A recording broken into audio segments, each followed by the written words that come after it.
శ్రీ రమణాశ్రమ లేఖలు స్మృతులు. మోక్షం. కొద్ది రోజుల కిందట మధ్యాహ్నం 3 గంటల వేళ కొత్తగా ఒక స్త్రీ వచ్చి హాలులో కొంతసేపు కూర్చుంది.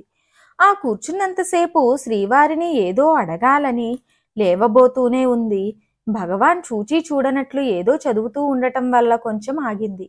భగవాన్ పుస్తకం అవతల పెట్టగానే ఆమె లేచి సోఫా దగ్గరకు వెళ్ళి, స్వామి, నాకు ఒక్క కోరిక ఉన్నది, చెప్పమంటారా అంది నిర్భయంగా. ఏం కావాలి అన్నారు భగవాన్. మోక్షం అన్నదామె. భగవాన్ ఓహో అలాగా అన్నారు.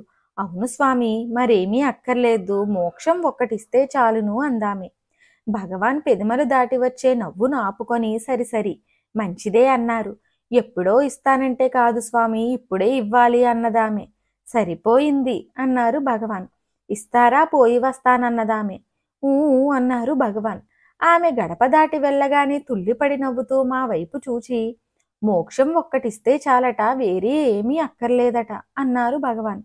నా పక్కనున్న సుబ్బలక్ష్మమ్మ అందుకొని, మేము అందుకే వచ్చి ఉన్నాం, ఇంకేమీ వద్దు, మోక్షం ఇస్తే చాలును అన్నది చల్లగా. ఓహో అలాగా, ఏమీ వద్దని అన్నీ విడిచిపెడితే ఉండేదే మోక్షమేనే, ఒకరిచ్చేదేమి, అది ఉండేదే కదా అన్నారు.